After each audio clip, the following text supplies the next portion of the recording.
Just like many ancient travelers, we left Ephesus, traveled about 35 miles north along the Aegean Sea, and we're now in Smyrna. Smyrna is the second of the 7 churches of Asia. In New Testament times, it was a large city, estimated population more than 100,000, and a beautiful city. One ancient writer said that it might be the most beautiful city in the world. But unfortunately, much of that ancient magnificence cannot be seen today. The reason? Ancient Smyrna now lies buried under one of the largest cities in Turkey. Izmir is a seaport city with a population of nearly 2 million. In ancient times, Smyrna was guarded by a fort on a hill overlooking the city. And we have a panoramic view of Izmir and the Aegean Sea from this fortress. If an ancient traveler had been wanting to visit the 7 cities of Asia, he would have begun at Ephesus. From Ephesus, the natural route of travel was to follow the Roman roads north to Smyrna, then to Pergamum. It's about 100 miles from Ephesus to Pergamum. The traveler would then have turned southeastward to Thyatira and Sardis, then Philadelphia and Laodicea, a distance of 150 miles. From Laodicea back to Ephesus and the triangle was complete. Look at Revelation 2 and 3, and this is the same order John followed in writing to the 7 churches. We can see from the map that the Aegean Sea was very important to Smyrna and the other churches of Asia. These cities were first settled by colonists that crossed the Aegean Sea from Greece many centuries before Christ, and they remained Greek cities in language and culture. Ephesus and Smyrna were seaports on the Aegean, and in New Testament times, the cities stood on trade routes that connected the Aegean countries with the east. This is Izmir, my hometown. I'm very proud that I was born here because this is also the city of Homeros and Polycarp, such well-known important men. Unfortunately, I cannot show you so many of the Roman or Hellenistic city of Smyrna because the modern city has grown on the ruins of these historical sites. Archaeologists can't tear down modern buildings to get to the ancient city. So the Agora is the only site from New Testament times that can still be seen today. This is the state agora of Smyrna, where the business of the city was transacted. But this is not the agora that was there in John's day. We know that the city was destroyed by an earthquake probably in 177 AD. The emperor at that time was Marcus Aurelius. He knew what a beautiful city Smyrna was, and the records say that he wept when he heard of its destruction and gave a 10-year remission of taxes so that the city could be rebuilt. So that everything that we see here now, the beautiful columns, the subterranean vaults, all of this comes from the late 2nd century. The state agora in a Greek city was where the governmental affairs were carried on. This agora had a large courtyard nearly 400 feet long and surrounded by columns. Some of the columns are still standing. The stoa around the agora was 3 stories high. It had the colonnaded portico that was 2 stories high, and this was built over a vaulted basement. This part, the northern part of the agora, you see behind me, was in the form of a basilica, as we can see from the columns in the middle. Smyrna was truly a beautiful city, as these columns show. The marble beams resting on top of the columns are called the architrave.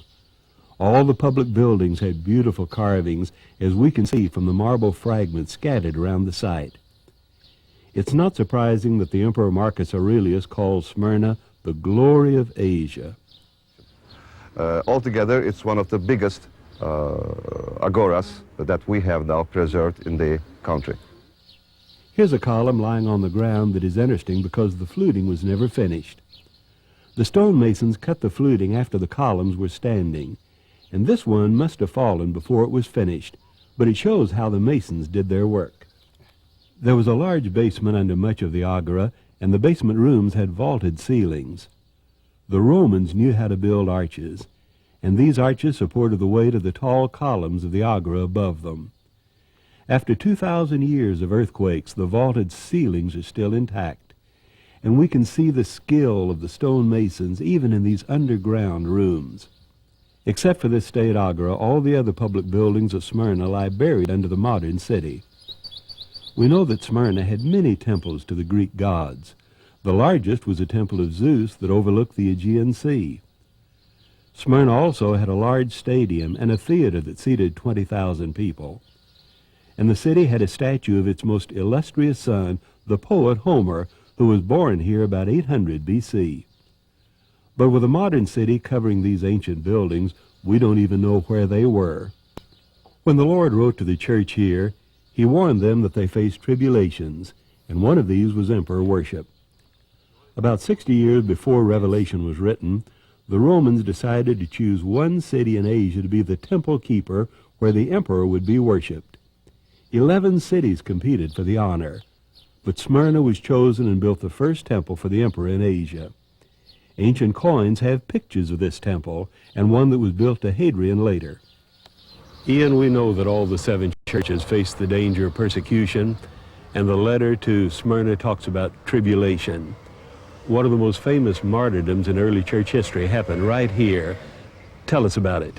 This was the martyrdom of Polycarp at about 155 A.D., where Polycarp was brought before the proconsul Quadratus and said, 86 years have I served him, and never once has he harmed me. How can I now blaspheme my king and savior? Because of his refusal to worship Caesar, Polycarp and others were martyred here in Smyrna. Polycarp was burned at the stake in the stadium. It was a public spectacle. But this trial before Quadratus may have been held here in the Agora. Polycarp had been a student of the Apostle John, and when he died in the flames, one of the last of John's disciples was gone. And a remarkable part of that is the role played by the Jews. The records say that they helped to bring the wood, to build the fire, even though it was the Sabbath day when it happened. The Lord's letter to Smyrna shows the hostility between the Christians and the Jews. Jesus said, I know the slander of those who say they are Jews but are a synagogue of Satan. So I guess it's not surprising that the Jews would help burn Polycarp to death. It's hard to walk around this Agora without thinking of Polycarp and the other Christians who died here for their faith. The marble lion is a reminder that believers died in many ways.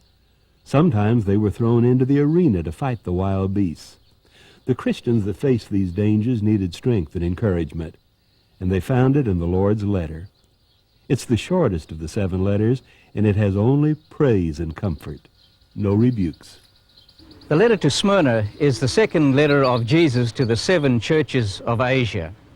It is one of 2 letters that is positive and has no negative condemnation of the church. The other one is to Philadelphia. This is a beautiful little letter. It's very short, indicates that the church is going to go through a very severe period of testing and persecution and suffering. But it encourages the church, if you are faithful unto death, you will receive the crown of life.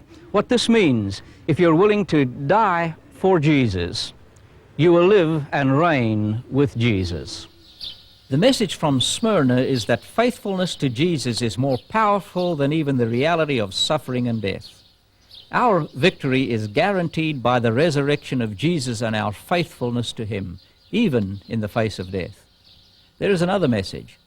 The Christians in Smyrna were poor. Jesus said, I know your poverty, yet you are rich.